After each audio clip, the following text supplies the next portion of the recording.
You're about to play an unfinished level from The Last of Us Part 2.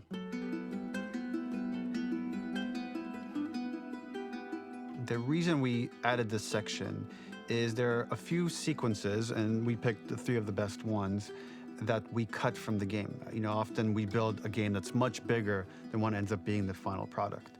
They were months away from being finished, but we wanted to give you an insight of what it's like when we built a game, because often we have this whole thing constructed and it doesn't have final art or audio or dialogue. And here you get to see the building blocks of what it's like when we first string a bunch of these levels together. This is the intro to the first deleted level, and this one is the roughest of the 3. We wanted to show more of how Jackson operates. So this is the festival where Ellie ultimately kisses Dina. This sequence would have come very late in the game as a flashback sequence while you're in the farm with Dina. And we wanted to show what is the rest of Jackson doing, and wanted to put on the stick, make it interactive. So you could see when you're outside, there are all these almost like carnival games that you can play. You could mix drinks, you could play with these kids that are playing a sort of clicker Marco Polo, sit down and listen to conversations. And all the different interactions were first or second pass, very, very early passes. The building blocks are there, but nothing is final. And ultimately, while we were very excited by this sequence, it's pretty fun and lighthearted. It just slowed things too much as we're barreling towards the end of the story at this point. So again, reminder, rough, missing audio, missing animation, missing gameplay tweaks, missing dialogue, but pretty representative of what it would have been. So enjoy.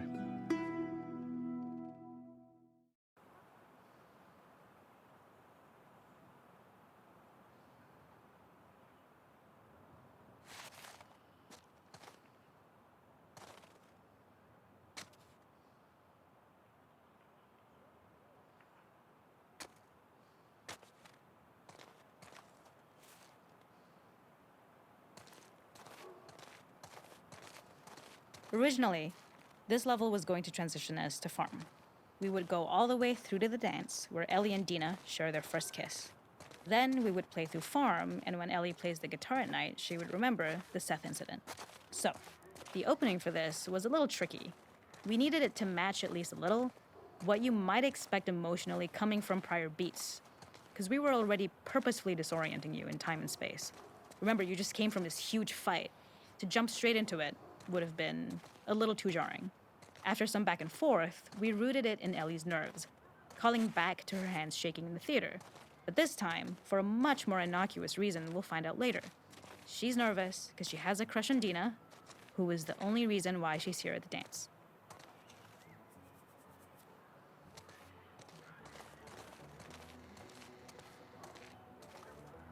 Something we really wanted to do was highlight the way their lives had turned upside down since she went down this path. We had this idea of recontextualizing all of our usual gameplay mechanics that were designed for really violent ends. The workbench, door bashes, throwable weapons, and even the infected, which is my personal favorite.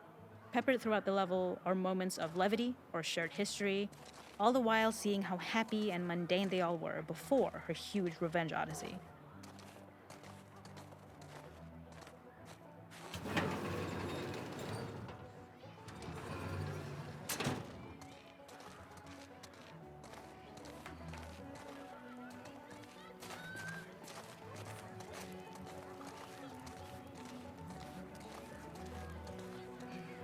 We use our workbench a lot to make a lot of things that kill and maim and hurt people. Here, we had the silly idea of using the same feel, harkening back to the same animations, using the exact same UI to instead fix a drink. Like the workbench, you could pick your base, and then you could add something to it. And at the time, we had some different reactions from Ellie based on how strong you chose to make the drink. Something we wanted to prototype, though, before it got cut, was picking up some ingredients around to add, like a lime or maybe a bottle of someone's favorite whiskey or salt, like you were earning upgrades. We also toyed with having Ellie carry around the drink you made and occasionally sip it, psyching herself up to go talk to Dina inside because she's nervous. It got too noodly though, because she would need to keep placing it somewhere before she did anything, so it would have ended up more trouble than it was worth. It is not a festival without one of these throwing games. This one, of course, uses our throwable system where you're often chucking explosive things or stunning things, but for a more wholesome purpose, although some people take this game really seriously. A fun aspect of this is if you did well, you could win a toy here. Ellie would place it in her pocket. If you had done this, you'd find the toy with JJ, the baby, later back at the farm. When we cut this, the toy made it through anyway because it was so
echolocation. For this game of messed up tag, Ellie must close her eyes and listen for when the children give themselves away. The thought was that these kids are in relative safety. They still grow up with the dangers of clickers and runners, and all those lessons would embed themselves in the games that they play. When the festival got cut, they tried to preserve this moment and move it to the front of the game where the snowball fight is, as a tutorial. However, being in the headspace of a clicker doesn't really teach you how to deal with them.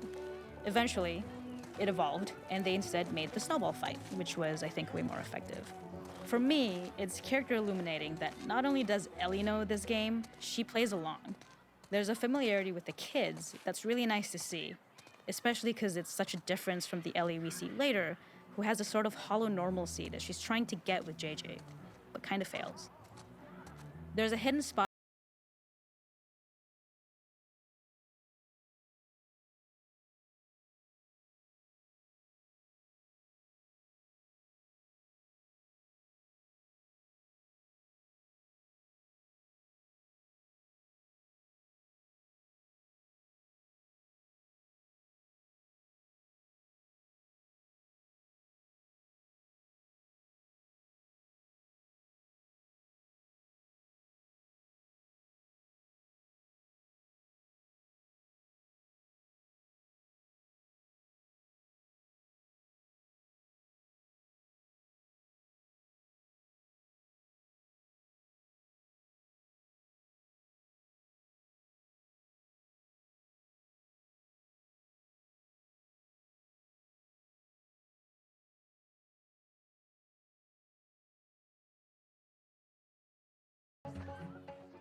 In this second deleted level, which is an extended sequence of the sewers in Seattle, this comes on the heels of where Ellie goes into a building and she survives an attack by stalkers and gets thrown out of a window and gets swept away by the current. And then we cut this section that used to be there in the final game. Now you will get to play it. So this was a way to get a bit more interesting puzzles, interesting traversal, figure out how Ellie can navigate the sewers with the fighting current. Ultimately, with a lot of these levels and these sequences, the reason why we cut them were for pacing purposes. But here it is for you in this very kind of raw form that part of it will feel finished, parts of it will feel like assets are missing as far as audio, animation won't be final, but it's a glimpse into what a game looks like when it's months away from finishing. Enjoy.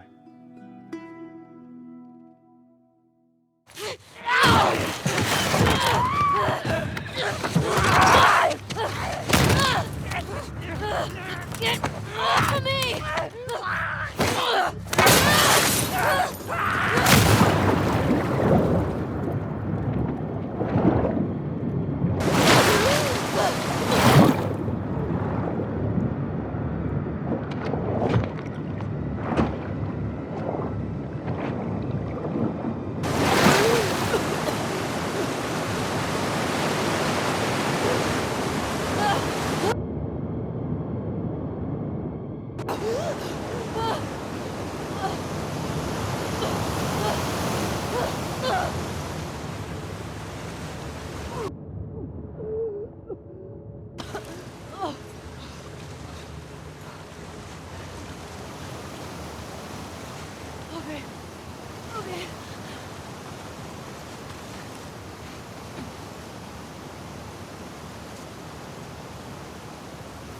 Seattle.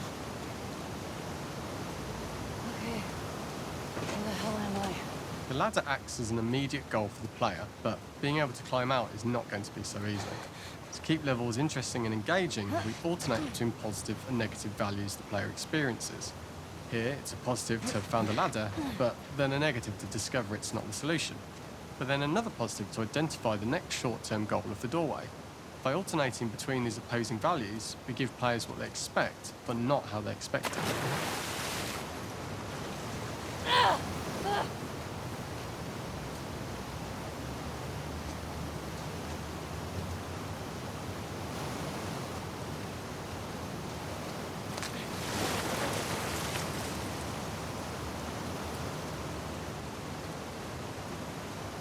This level, internally known as Find Nora, was quite long in duration as we had to make Ellie traverse a far distance to the opposite side of downtown Seattle. The sewer section was originally longer than what we released the game with, approximately 10 minutes more. This was one of the few areas of the game that used water flow as part of a traversal puzzle. The player has to go upstream to use the current to get to the platform to reach the other side. We mostly cut this mechanic game wide, however it remained in essence in the section swimming to the aquarium as Ellie, when you were avoiding the waves.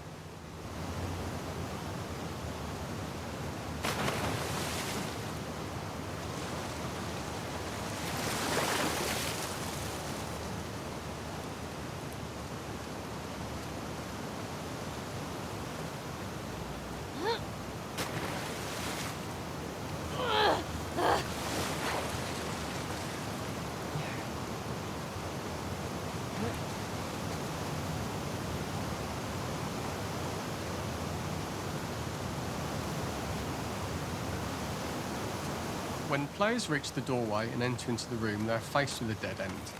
The real reason for this dead-end room is that on the reversal, when exiting back out of the doorway, players are faced with the route onwards. A pipe that they'd not been able to see when they were swept past it on the way in, and something that was hidden from view when on the side platforms. The intention here being that the only option is to go off the standard path in order to search for a way out.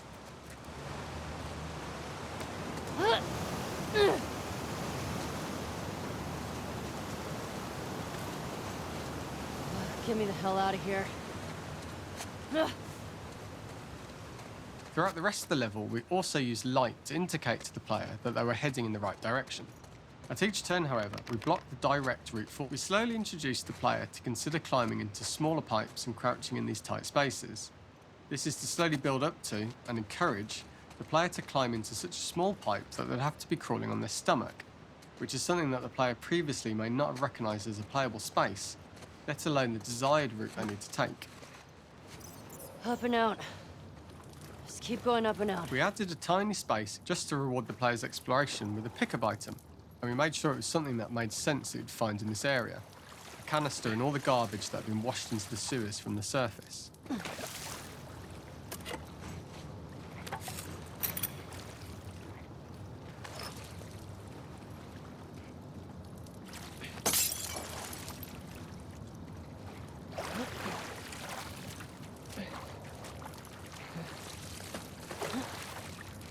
We loved the idea of making Ellie prone through a tiny, dirty pipe in order to get out, as it was a great opportunity to use our prone mechanic. A unique camera setup was created to support crawling in these pipes, as the standard prone camera is much higher above the player. We also created custom collision in order for Ellie to manoeuvre in these tight spaces easily. Initially, the oblong collision capsule around her character caused issues crawling around corners. We put extra effort into the custom corner collision, so the movement experience is as smooth as the main game. In order for the player to feel cramped, claustrophobic and desperate, we'd been enforcing the traversal mechanics that allow for a tight environment which promote these feelings. We introduced the use of the squeeze-through so that we can keep the player feeling enclosed and tight, but without repeating the same geometry. Here we changed from low ceilings with wider walls to high ceilings and tight walls to change up the spatial pacing and keep the level from repeating itself.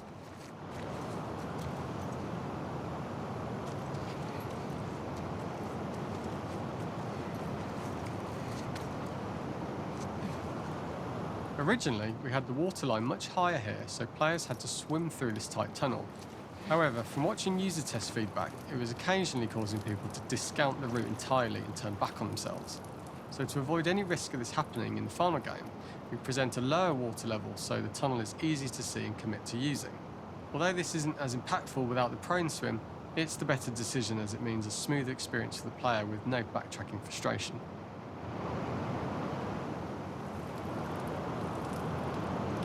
As we surface from the water and over the crest of the slope, we reveal what is further in this tunnel. A clicker that has sprouted and the fungus has grown on the sides of the pipe.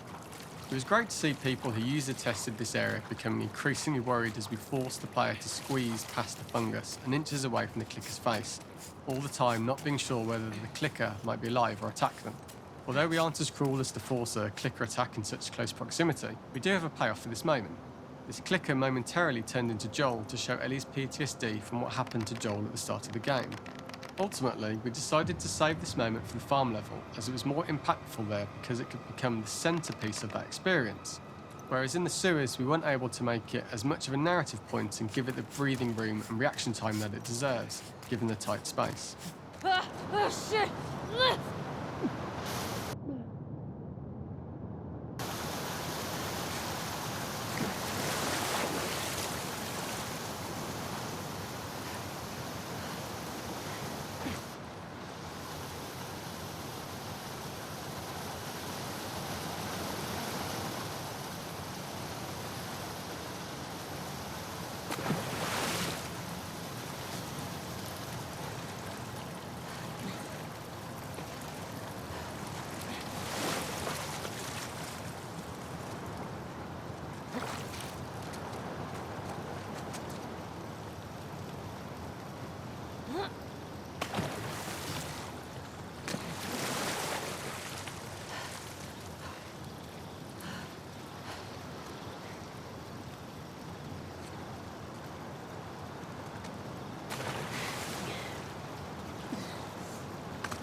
Using this pipe was retained in the iteration we shipped with, as it's the last of the extreme methods Ellie has to undergo in order to escape the sewers, and what she will go through in her pursuit of revenge.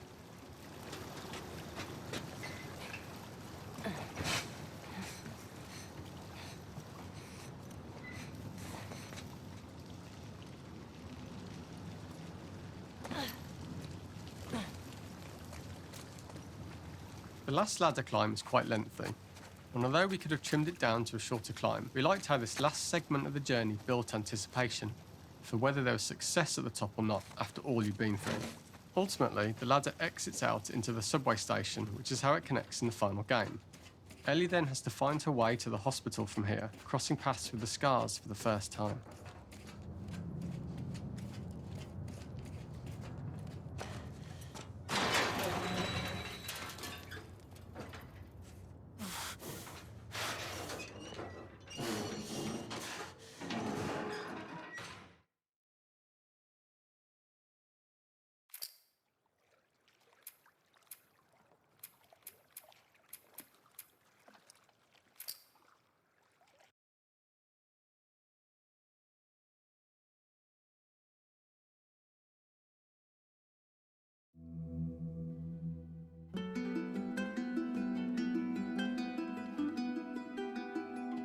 For this third and final deleted level, what we call the boar hunt sequence, this was a sequence pretty late in the game. It was right after the whole Seattle Abby sequence where Abby spares Ellie. And then we wanted to come back into Ellie's story, but keep it a bit mysterious of how much time has passed, where is Ellie now? So we're coming in on Ellie and she's following a trail of blood. And we wanted to mirror in a way the deer hunt sequence from the first game, but this time do it with a boar. And there's something with Ellie that now she can't let go of this violence. She's pursuing it, even against this innocent animal. This was another opportunity to show how the violence that Ellie has experienced, the violence that she witnessed being afflicted onto Joel, is still sticking with her, and she's still experiencing these PTSD moments. This was a sequence that was pretty far along and was cut pretty late in production. Parts of it are still really rough, but the gameplay, the building blocks were all there. I think you'll have fun to see, like, again, a rough, unfinished sequence that you can play. You can see all the way to the end, and including a cinematic that we end up cutting. And the remnants of the sequence ended up being mentioned in Ellie's journal. So this part of the story that we developed still made its way into the game as kind of optional stuff that you could read about, but here you get to experience it. So as a reminder, this is pretty rough, months away from being finished, but you get to see it now.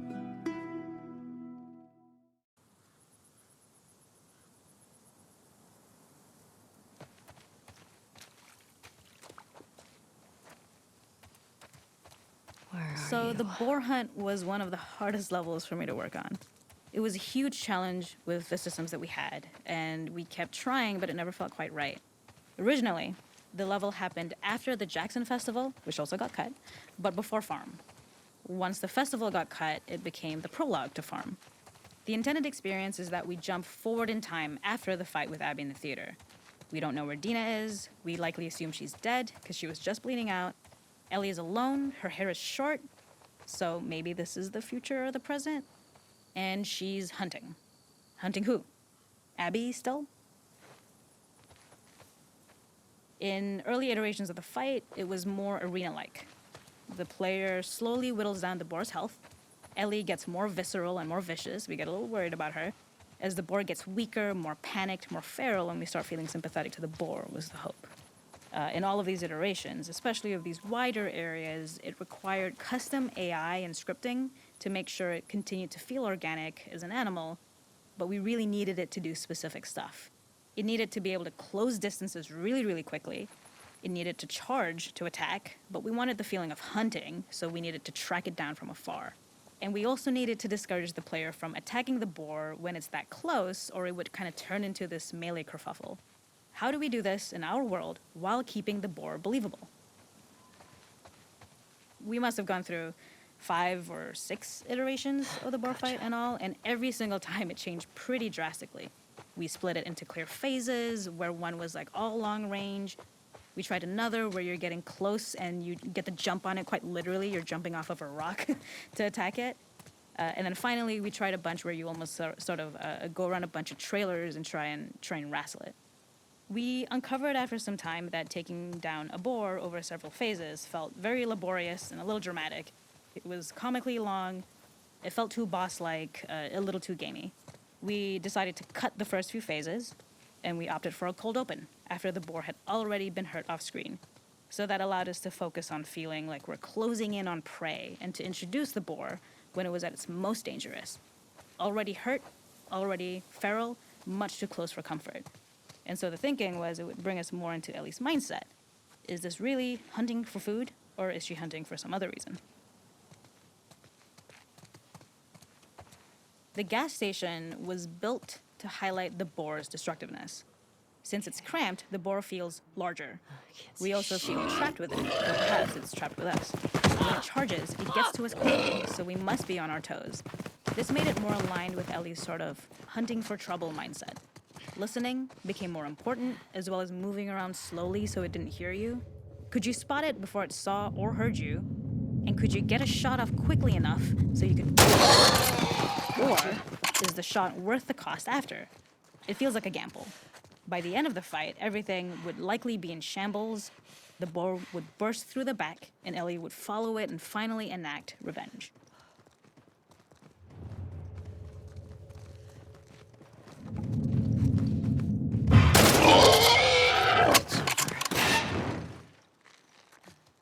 Nowhere to run.